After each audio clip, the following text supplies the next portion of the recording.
As a third order reaction, to understand the third order reaction, first we should know what does it mean by the order of reaction. ठीक है जी, order of reaction आपको पता है सब क्या था. order of reaction मैंने आपको डिटेल के साथ पढ़ाया कि आप क्या करते हो, रिएक्टेंट्स के ऊपर जो पावर आती है उनको जब एडिशनल सम किया जाता है ना केमिकल रिएक्शन, तो वो क्या कहलाता है, order of reaction. The reaction is said to be third order. अब अगर हम रिएक्शन कहेंगे कि थर्ड ऑर्डर है, तो that's mean minimum number of molecule required for a chemical reaction should be 3. यानी कि अगर थर्ड ऑर्डर रिएक्शन है तो कम से कम आपकी केमिकल रिएक्शन में 3 मॉलिक्यूल जो है इन्वॉल्व होने चाहिए. तो this is called third order reaction. ठीक है, third order reaction is a chemical reaction जिसमें रेट ऑफ रिएक्शन जो होता है वो प्रोपोर्शनल होता है to the concentration of each reacting molecule. हर रिएक्टिंग मॉलिक्यूल के कंसंट्रेशन के इक्वल होता है. The rate is usually determine the variation of 3 concentration terms. ठीक है जी, रेट जो है हम डिटरमाइन कर सकते हैं, हम वेरिएशन चेंज ला सकते हैं तीनों कंसंट्रेशंस में. फॉर एग्जांपल, जैसे कि यहाँ पे एग्जांपल है, let us consider a chemical reaction where A plus 2B convert हो रहा है C प्लस D के अंदर. अकॉर्डिंग टू रेट फार्मूला, अगर आप रेट फार्मूला देखें तो क्या है जी, रेट जो है वो आपका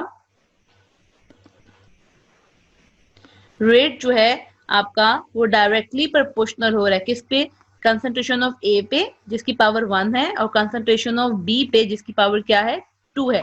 तो that's mean 1 plus 2 is equal to क्या हुआ, इसका रिएक्शन क्या है, 3 है. एटलीस्ट 3 आपके पास मौजूद है. दिस इज कॉल्ड, ये क्या कहलाता है आपके पास, ऑर्डर ऑफ रिएक्शन कहलाता है. यहाँ पे ऑर्डर ऑफ रिएक्शन क्या है, 3 है. ठीक है जी, यहाँ पे हम क्या करेंगे, अगर ऑर्डर एक्स के ए के रिस्पेक्ट से कर रहे हैं तो ए के रिस्पेक्ट से ऑर्डर क्या होगा, एक्स होगा. आपको पता है अच्छी तरह कि अगर ए के रिस्पेक्ट से कंसिडर कर रहे हैं तो एक्स है, और अगर बी के रिस्पेक्ट से कर रहे हैं तो क्या है, y है. और x प्लस y जो होगा वो क्या होगा आपके पास, ओवरऑल ऑर्डर रिएक्शन. यहाँ पे a का क्या है, 1 है ऑर्डर. ठीक है जी, और b का क्या है, 2 है, और 1 प्लस 2 है क्या है, 3. तो दैट्स मीन इसका क्या है, ऑर्डर रिएक्शन 3 है. ठीक है, this is third order reaction. ये आपके पास थर्ड ऑर्डर रिएक्शन है जी. To summarize, the order of reaction can be defined sum of exponent all the reactant present in the chemical reaction. कि तमाम chemical reaction में जितने भी आपके पास reactant हैं उनके exponents को क्या कर लो, sum कर लो. If the order of that reaction is 3, the reaction should be third order reaction. अगर उसका reaction क्या है, 3 है, तो ये थर्ड ऑर्डर रिएक्शन है. हमारे पास थर्ड ऑर्डर रिएक्शंस के डिफरेंट केसेस होते हैं जिसे हम डील कर रहे होते हैं. फर्स्ट ऑफ ऑल, तमाम रिएक्टेंट्स जो यूज हो रहे हैं उनकी कंसंट्रेशन क्या होनी चाहिए, सेम होनी चाहिए. या हमारे पास क्या होता है, 2 reactant have equal concentration but one has different concentration. 2 की सेम है लेकिन तीसरे की क्या है, डिफरेंट है. या हमारे पास हो सकता है कि तीनों की जो कंसंट्रेशन है वो डिफरेंट हो. यानी कि हमारे पास 3 केसेस है. आपके सिलेबस में सिर्फ एक केस मौजूद है जिसमें आपने स्टडी करना है कि 3 रिएक्टेंट्स है, उनकी कंसंट्रेशन क्या है, सेम है. बाकी जो है वो हायर क्लासेस के अंदर है. ठीक है जी, वो हमें भी स्टडी करते हैं. थर्ड ऑर्डर रिएक्शन एग्जांपल्स अगर देखो तो late us consider the reaction between nitric oxide and chloride. Nitric oxide है और बिटवीन क्लोराइड की क्या है जी रिएक्शन, आपके पास 2NO है प्लस Cl2 के साथ मिला और 2NOCl बना लिया. रेट किस पे डिपेंड कर रहा है जी, rate is equal to reactant पे डिपेंड कर रहा है. तो rate is equal to K और आपके पास होगा जी NO की क्या है जी, एक्सपोनेंट 2 है, और क्लोरीन का क्या है, Cl2 1 है. तो इसका मतलब इसका ऑर्डर क्या हुआ, 2 + 1 = 3. यानी कि ये जो है इस रिएक्शन का रेट 3 है. तो ये थर्ड ऑर्डर रिएक्शन है आपके पास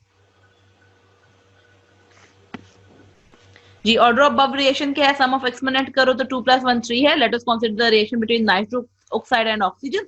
तो हमारे पास इसका ऑर्डर क्या है, 3, क्योंकि इसमें एटलीस्ट 3 मॉलिक्यूल्स जो है वो इन्वॉल्व हो रहे हैं डूइंग अ केमिकल रिएक्शन. अभी मैंने कहा कि आप लोगों ने जो केस पढ़ना है जिसमें तमाम रिएक्टेंट्स की कंसंट्रेशन सेम है, हम वो स्टडी करेंगे.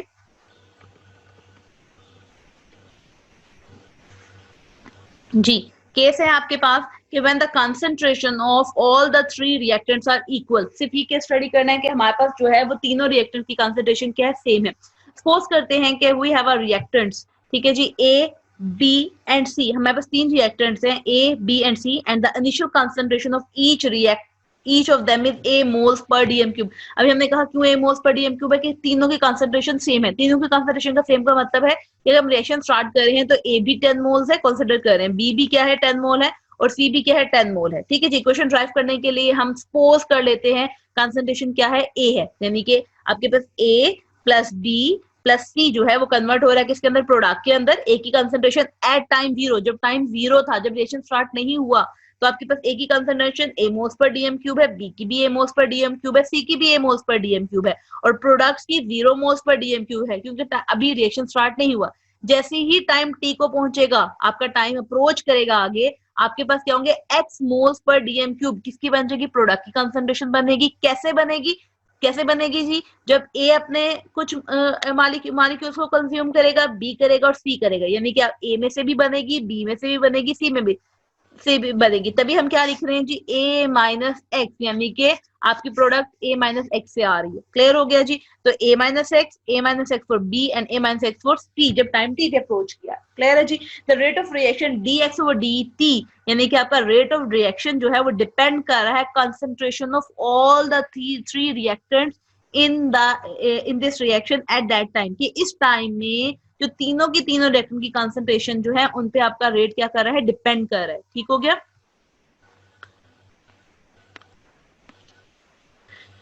ठीक है, the rate of reaction dx over dt, हम rate of reaction dx over dt कहते हैं, depend upon the concentration of all these three reactants at time t। हम कह सकते हैं remaining concentration of a b and c at time t।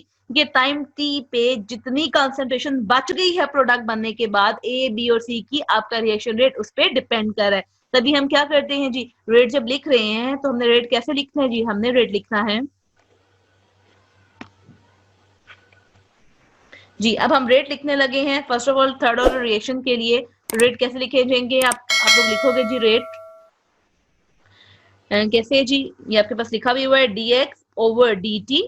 ठीक है, directly proportional है किसके जी, a minus X for a minus X for b and a minus X for c। आपके पास तीन है, तो हमारे पास तीन होती है, तो हम इसको क्या कर लेंगे जी, dx ओवर dt प्रोपोर्शनल है किसके, a माइनस एक्स की 3 के प्रोपोर्शनल आ गया। क्लियर है जी, ये आपके पास आ गई इक्वेशन।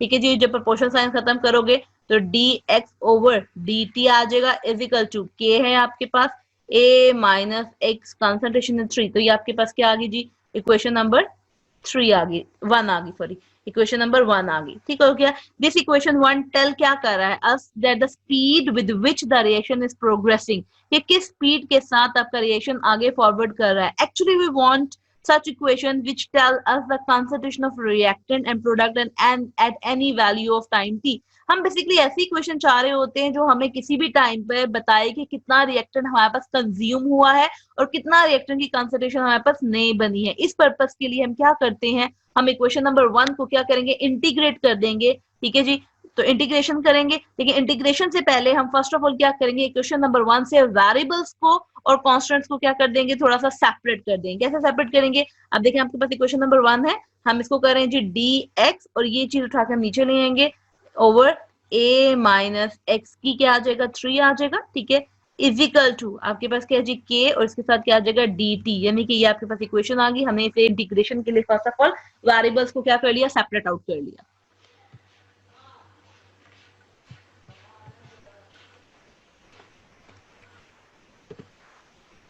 जी, वेरिएबल्स को जब हमने सेपरेट आउट कर लिया है तो नेक्स्ट स्टेप हमारे पास क्या है, नेक्स्ट स्टेप में हमने क्या करना है, इंटीग्रेशन करनी है।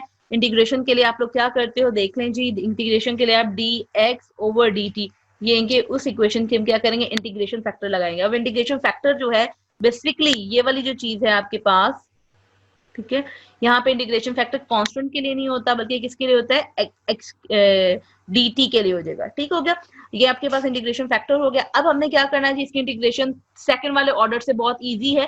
ठीक है जी, कैसे इजी है वो हम देख लेते हैं। आपके पास जो है हमने इसको इंटीग्रेट करना है। अब इसे इंटीग्रेट करने के लिए मैंने एक मेथड लिखा हुआ है, अगर आप गौर से देखेंगे आपको क्लियर हो जाएगा। ठीक हो गया, मैं समझा भी देती हूँ। क्या है जी, आपने क्या करना है जी, D X over a minus X 3 की क्या कर लेनी है, इंटीग्रेशन करनी है। फर्स्ट ऑफ ऑल इसको उठा के हम क्या लेंगे, ऊपर ले आएंगे। ठीक है, जो ऊपर लेकर आएंगे तो आपके पास a माइनस एक्स का क्या हो जाएगा, 3 हो जाएगा। ठीक है, साथ क्या आ जाएगा, डी एक्स आ जाएगा। ठीक है, अब आपको अगर याद नहीं जी, अब जब इंटीग्रेशन करते हैं तो क्या होगा, फर्स्ट ऑफ ऑल जी इंटीग्रेशन करने के लिए आपके पास क्या है, a माइनस एक्स है।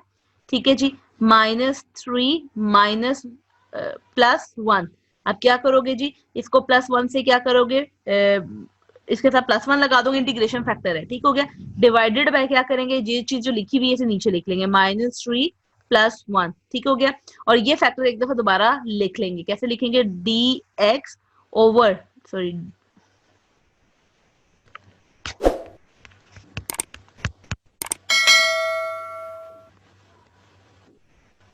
जी डी ओवर डी एक्स, और इसके साथ क्या आएगा जी आपके पास ए माइनस एक्स, एक दफा लिख लिया आप लोगों ने, ठीक हो गया, ये हो गया। अब क्या होता है, ये जो आपके पास डी, इसकी जब इंटीग्रेशन की जाती है तो इसकी वैल्यू क्या होती है, -1 होती है, जैसे ये मैंने फाइंड आउट की हुई है।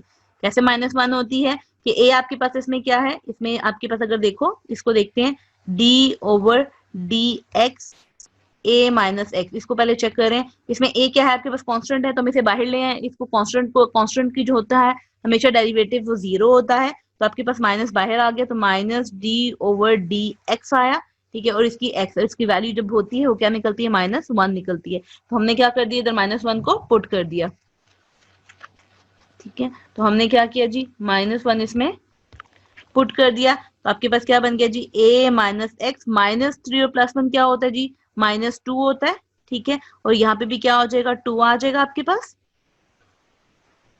माइनस क्या है आपके पास जी, -2 आ गया, कैसे आया -2 वो देख लेते हैं जी, क्या है जी, a माइनस एक्स हो गया आपके पास, यहाँ पे क्या आ गया, -2 डिवाइडेड बाय -2, हमने जब इसका निकाला था तो आपके पास क्या निकला था, -1 निकला था, ये मल्टीप्लाई हो रहा है आपके पास, ठीक हो गया। अब क्या करना है जी, आपके पास आ जाएगा, उसको उठाकर जब नीचे ले जाएंगे तो -2 और आपके पास -1 क्या बन जाएगा, ऑब्वियसली 2 बन जाएगा, मल्टीप्लाई जब करोगे माइनस माइनस प्लस होता है, तो आपके पास क्या हो जाएगा, a minus x -2 divided by क्या होगा, 2 आएगा, इसे अगर आप लिखते हो तो 1/2 a माइनस एक्स का क्या आ जाता है, स्केयर आ जाता है, तो ये आपके पास जो है इंटीग्रेशन फैक्टर आ गया, ठीक है जी। हमने इसकी जब इंटीग्रेशन की है तो वो आपके पास क्या आ गया, 1/2 a माइनस एक्स, और जब के टी की इंटीग्रेशन करते हैं तो आपको पता है के टी प्लस सी आ जाता है, ठीक है, तो ये आपके पास रफ था।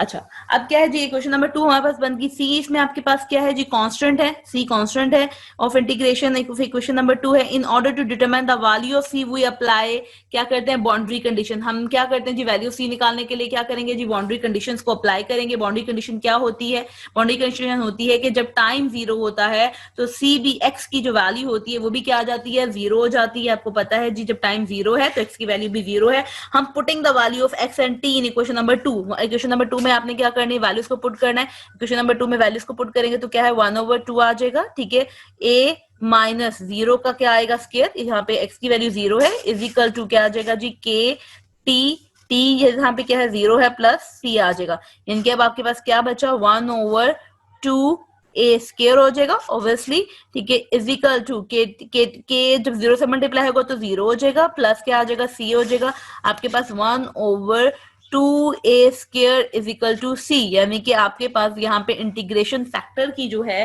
वैल्यू या कांस्टेंट ऑफ इंटीग्रेशन का वैल्यू क्या है, 2a स्केयर। अब हम इस वैल्यू को पुट कर सकते हैं, ठीक है, क्वेश्चन नंबर के अंदर कैसे पुट करेंगे वो चेक कर लेते हैं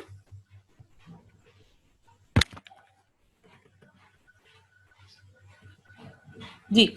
ये जो वैल्यू आई, दिस इज कॉल्ड, ये क्या कहलाएगी, इक्वेशन नंबर 3 कहलाएगी, putting the value of equation number C. आप इंटीग्रेशन सी की वैल्यू को इक्वेशन नंबर 2 में पुट करो, ठीक है जी। इक्वेशन नंबर 2 आपके पास क्या थी, आपको पता है थोड़ी सी, यहाँ पे हम लिख लेते हैं अगेन कि 1/2 a माइनस एक्स का स्केयर इज इक्वल टू के टी प्लस सी। तो आपने क्या किया जी, सी की वैल्यू इधर से उठा के इसमें आपने क्या कर दी, पुट कर दी। जब पुट करोगे, ठीक है जी, अब इसे थोड़ा सा इक्वेशन नंबर 4 बन गई, आप इसे थोड़ा रीअरेंज करते हैं, यहाँ पे ये क्या है, प्लस है, जब ये इसकी तरफ जाएगा तो क्या हो जाएगा, माइनस हो जाएगा, तो आपके पास इक्वेशन इज इक्वल टू के टी, थोड़ी सी इक्वेशन इस तरह आ गई, ठीक है जी। अब आपने क्या लेना है जी, इसका एलसीएम लेना है, ठीक है, सॉल्व करने के लिए। अब सॉल्व कैसे होगा वो देख लेते हैं जी। आप क्या लोगे, इस चीज का एलसीएम लोगे, जब इसका एलसीएम लिया जाता है तो एलसीएम क्या आता है, 2a square a minus X का स्केयर आ जाता है, ये एलसीएम आया, ठीक है जी। एलसीएम कैसे लिखते हैं, अब जब ये और ये होगा, इन दोनों का लेना है तो क्या होता है जी, यहाँ पे थोड़ा सा आपको एक्सप्लेन कर दिया है कि एलसीएम कैसे, बात स्टूडेंट्स को नहीं पता चलता, ठीक है जी, तो एक्सप्लेन कर दिया है। फर्स्ट ऑफ ऑल इस वाले फैक्टर को इससे क्या कर देंगे, मल्टीप्लाई कर, इस वाले पूरे फैक्टर से क्या कर देंगे, मल्टीप्लाई कर देंगे, तो 2a स्केयर, ठीक है जी, आपके पास क्या आया जी, 2a square a minus X का क्या होगा, स्केयर, मल्टीप्लाई करेंगे इस पूरे फैक्टर से 1/, ठीक है जी, 1/, आपके पास क्या होगा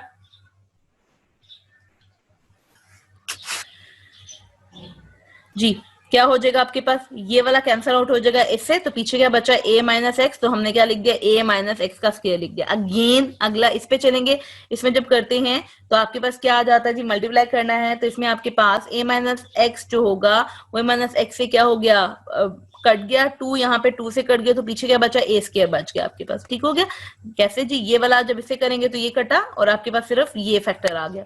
इसी तरह जब इसके लिए करेंगे तो ये a माइनस एक्स से कट गया, 2 से कट गया, तो पीछे क्या बचा, a स्क्वायर बचा, वो आपके पास आ गया। ठीक है जी, यहाँ पे सॉल्व हुआ हुआ है, अगर आपको फिर भी क्लियर नहीं होता तो आप यहाँ से देख सकते हो। ठीक हो जी, ये हमने निकाल लिया एलसीएम। एलसीएम निकालने के बाद हम इसे थोड़ा रीअरेंज करेंगे। क्या है आपके पास जी, रीअरेंज कर रहे हैं, रीअरेंज करने से क्या हो रहा है जी, आपके पास ये क्या हो गया, ए स्क्वायर एज इट इज आ गया आपके पास। ठीक हो गया, इसको ओपन कर लेंगे। आपको पता है जी फॉर्मूला a माइनस एक्स का क्या होता है जी, बिल्कुल वही वाला फार्मूला होता है, यानी जब आप a माइनस इस ये वाला फार्मूला लगाते हो ए स्क्वायर, ठीक है जी, माइनस माइनस प्लस हो गया, प्लस एक्स स्क्वायर आ जाएगा आपके पास माइनस 2ax, तो आपने इसकी जगह ये फॉर्मूला पुट कर दिया, A square plus X square minus 2ax divided by 2a square, a minus X का क्या हो जाएगा, स्क्वायर आ जाएगा। ठीक हो गया, आप जब इस माइनस के साथ इनको ओपन करेंगे तो क्या होगा जी, ए स्क्वायर माइनस ए स्क्वायर, ये माइनस इसको क्या कर देगा, प्लस को माइनस कर देगा, ये माइनस इस माइनस को क्या कर देगा, प्लस कर देगा। ठीक हो गया, जब आपने माइनस के साथ मल्टीप्लाई किया है फिर क्या आता है जी, ए स्क्वायर से कैंसिल आउट हो जाएगा क्योंकि प्लस और माइनस में आ रहे हैं। ठीक हो गया, पीछे आपके पास जो बचता है वो क्या बचता है जी, जी ठीक है जी, पीछे आपके पास बचता है 2ax minus x square over 2a square over a minus का स्क्वायर kt, ये आपके पास बच गया।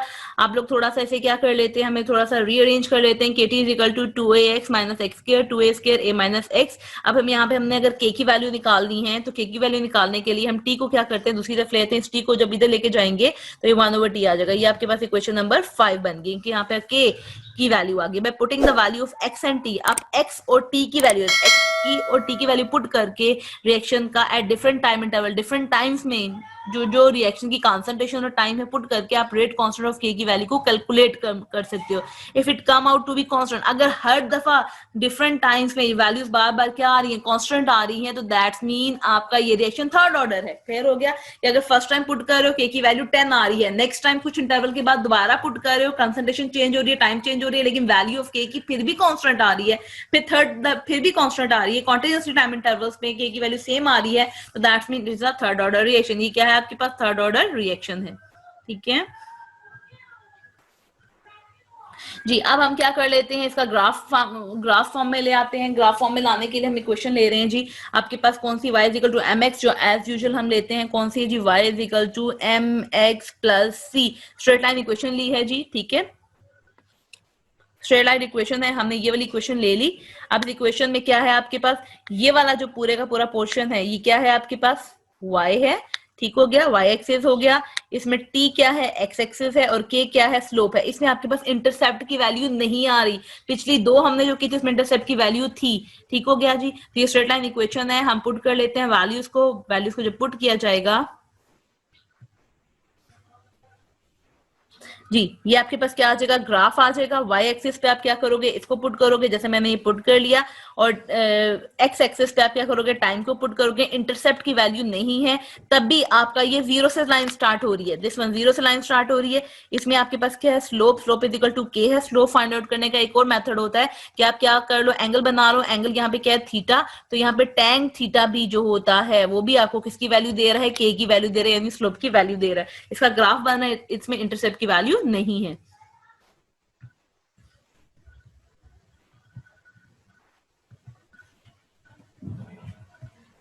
Unit of third order reactions देखें, ठीक है जी, यूनिट्स देख रहे हैं हम लोग, यूनिट्स पुट करते हैं जी। कैसे है जी, k इज इक्वल टू 1/, ठीक है हो गया, 2 जो उधर था इधर मौजूद था वो हमने नीचे लिया, तो 1/2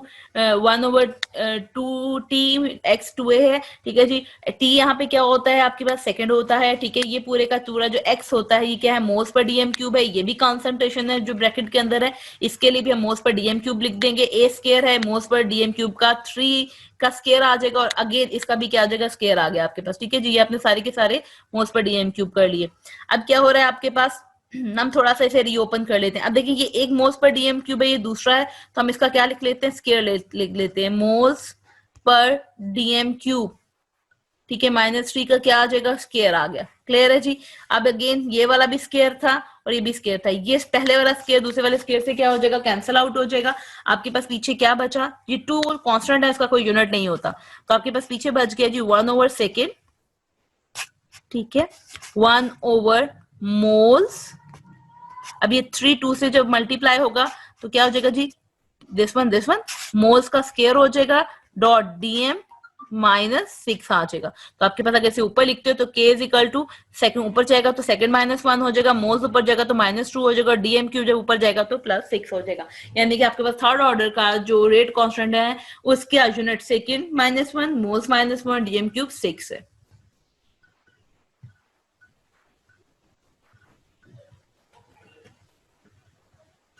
half life of third order reactions को कैलकुलेट कर लेते हैं जी। हाफ लाइफ क्या है आपकी, हाफ लाइफ आपको पता है, हाफ लाइफ बेसिकली होता क्या है, हाफ लाइफ होता है कि आपके पास हाफ टाइम में कितनी कंसंट्रेशन जो है वो चेंज हुई है, कि आप कह दो कि हाफ कंसंट्रेशन जो है वो चेंज हो रही है, आधा टाइम गुजरने के बाद आधी कंसंट्रेशन कन्वर्ट हो रही है। हमें पता है जी, अभी हमने निकाली थर्ड ऑर्डर रिएक्शन की इक्वेशन के KT is equal to x2a minus x2a square this one, ठीक हो गया। इसे थोड़ा रीअरेंज कर लेते हैं for the half life equation, ठीक है। हाफ लाइफ इक्वेशन के लिए हम इसे क्या करें, रीअरेंज करें।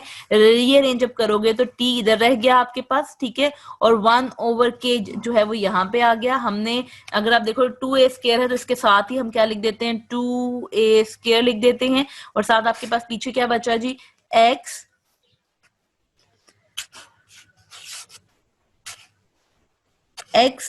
2a माइनस एक्स आ गया आपके पास, देखें 2a माइनस एक्स आ गया, और पीछे क्या हो गया, a माइनस एक्स आ गया आपके पास, ठीक है जी। ये हमने थोड़ा रीअरेंज कर लिया।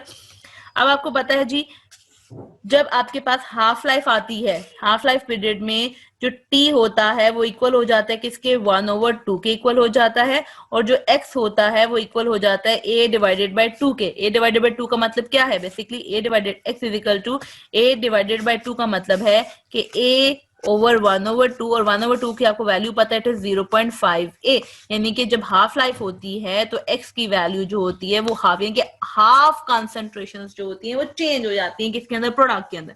आप क्या कर सकते हो, यहाँ पे t की वैल्यू भी पुट कर सकते हो और x की वैल्यू भी, उसकी एक वैल्यू भी उसकी जगह पुट की जा सकती है। कैसे पुट करनी है हम देखते हैं जी। ये हमारे पास इक्वेशन है, इसमें हमने पुट करनी है, ठीक है जी। पुट करते हैं, t की जगह हम क्या पुट करेंगे, 1/2 आपने पुट कर लिया t की जगह, ठीक हो गया। बाकी चीजें वही रहेंगी, t 1/2 आ जाएगा, जिस मीन हाफ लाइफ है, is equal to 1/2a square, और साथ क्या है, k है आपके पास, ठीक हो गया। और अब हम वैल्यू पुट करने लगे x की, तो आपके पास क्या था जी, x 2a माइनस एक्स, मैंने सेपरेट करके लिख लिया था कि आपको समझ आ जाए, a माइनस एक्स का क्या हो जाएगा, स्क्वायर है। x की जगह हम यहाँ पे क्या लिखते जाएंगे, 0.5a divided bracket 2a minus 0.5a आ गया, ठीक है, ओवर a माइनस 0.5a का क्या आ जाएगा, स्क्वायर आ गया। यानी कि आपके पास क्या आ गया जी, ये चीज आ गई, हमने वैल्यूज को पुट कर लिया, ठीक हो गया।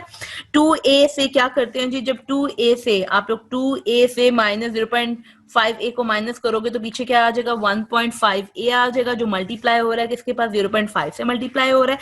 नीचे जब हम इसको ओपन करने लगेंगे, बिल्कुल उसी फार्मूले के थ्रू ओपन हो रहा है, a स्क्वायर प्लस 0.5, और जब 2 से मल्टीप्लाई करेंगे तो ये आपके पास फार्मूला ओपन हुआ, हमने फार्मूला को लिख लिया। अब क्या है जी, यहाँ पे आपके पास क्या हो रहा है जी, ए स्क्वायर जो है वो माइनस से कट रहा है, पीछे बच गया आपके पास, जब इसको मल्टीप्लाई करते हैं तो 0.575 आता है, डिवाइडेड बाय 2.5 आ गया, ए स्क्वायर से कट गया, 0.5 ओवर 2.5 को जब आप लेते हो, डिवाइड करते हो, तो इसकी जो वैल्यू आती है वो क्या आती है, 3 आती है, ठीक हो गया। तो इक्वेशन पूरी की पूरी क्या हो जाएगी, t 1/2 ए स्क्वायर के और मल्टीप्लाई बाय 3। अब यहाँ पे इसको थोड़ा सा रीअरेंज करो तो t 1/2 इज इक्वल टू 3/2 आ गया आपके पास, ए स्क्वायर, और साथ क्या आ गया, के आ गया। 3/2 को जब आप लेते हो, डिवाइड करते हो, तो इसकी वैल्यू क्या आ जाएगी, 1.5 ओवर के ए स्क्वायर। अगर आप देखो तो फर्स्ट ईयर की बुक में आप लोग जब रीड कर रहे होते हो ऑर्डर ऑफ रिएक्शंस, ठीक है,